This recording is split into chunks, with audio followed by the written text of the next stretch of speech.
दोस्तों, नमस्कार। स्वागत है आप सभी लोगों का एक बार फिर से सच्चे दिल से अंबे रानी के लिए, माता वैष्णो के लिए एक लायक जरूर करें। जय माता दी। आप सभी लोगों को नवरात्रि की हार्दिक शुभकामनाएं।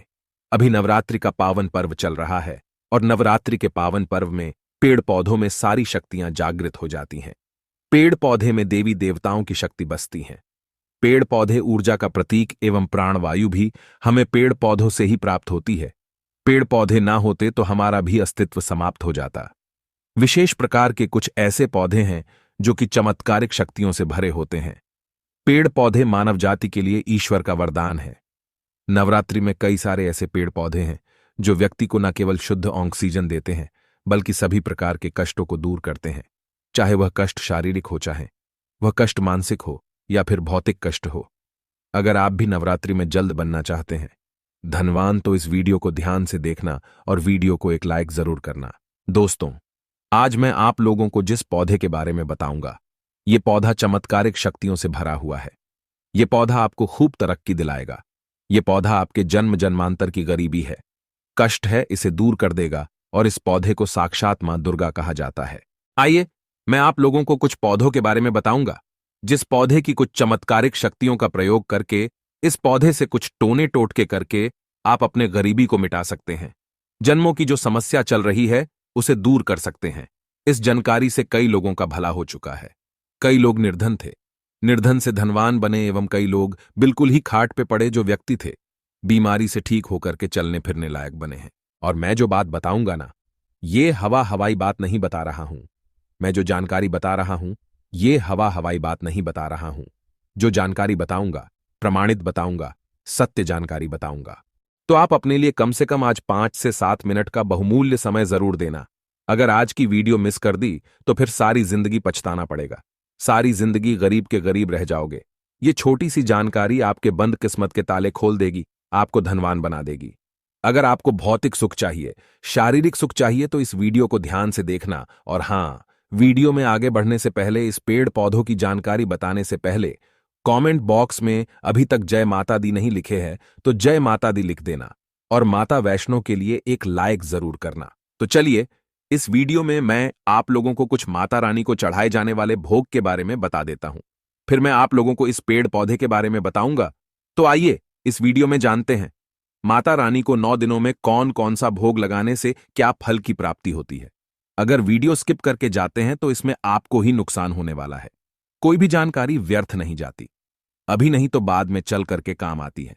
जानकारी हमेशा फायदेमंद ही साबित होती है। दोस्तों, शक्कर का भोग लगाने से चिर आयु का वरदान मिलता है।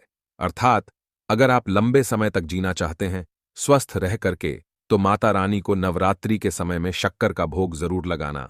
माता रानी को दूध का भोग लगाने से ऐश्वर्य की प्राप्ति होती है, ऐश्वर्य में वृद्धि होती है। नारियल का भोग लगाने से सभी प्रकार की इच्छा की पूर्ति होती है, एवं हलवा, पूरी और खीर का भोग लगाने से सुख शांति मिलती है। धर्मशास्त्र कहते हैं कि गाय का घी अगर माता नौ दुर्गा को भोग के स्वरूप लगाया जाए तो इससे आरोग्य की प्राप्ति होती है। लंबे समय से जो लोग बीमार पड़े हैं, ऐसे व्यक्ति ठीक हो जाते हैं। जो लोग शहद का भोग लगाते हैं, नवरात्रि में माता रानी को उन्हें सौंदर्य की प्राप्ति होती है।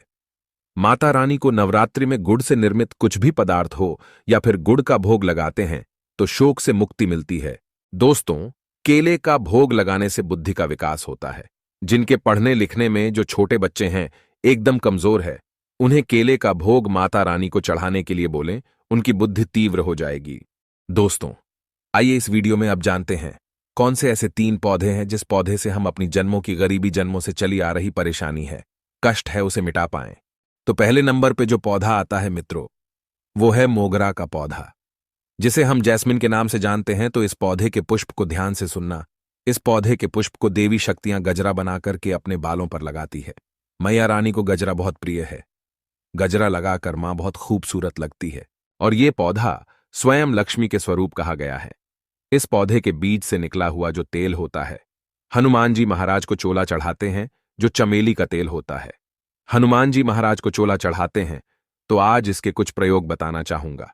इस पौधे की मिट्टी पर लाल सिंदूर नवरात्रि के समय में दबा देने से सर पर कर्जे का भार बढ़ा हुआ है, वह उतर जाता है।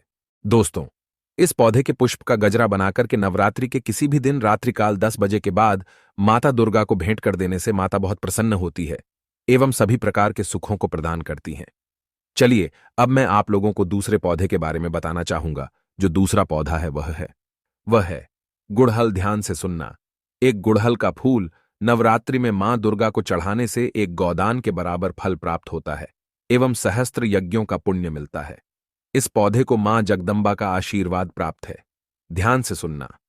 अगर इसके पुष्प को सच्चे मन से 2 जोड़े लौंग के साथ नवरात्रि के किसी भी दिन मां दुर्गा को चढ़ा देते हैं तो मां दुर्गा प्रसन्न होकर के सहस्त्र वर्षों की निरोग आयु प्रदान करती है।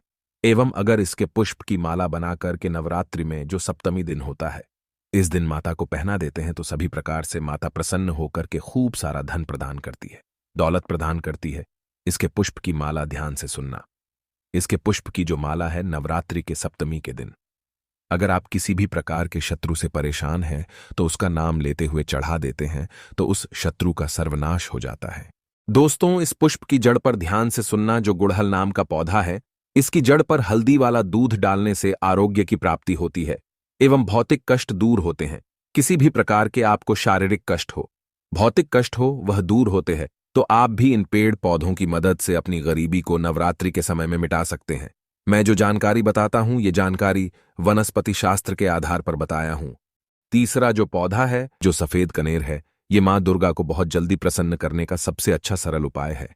जी हां, सफेद कनेर से मां दुर्गा जितना जल्दी प्रसन्न होती है उतना प्रसन्न तो भोग एवं पदार्थों को चढ़ाने से नहीं होती।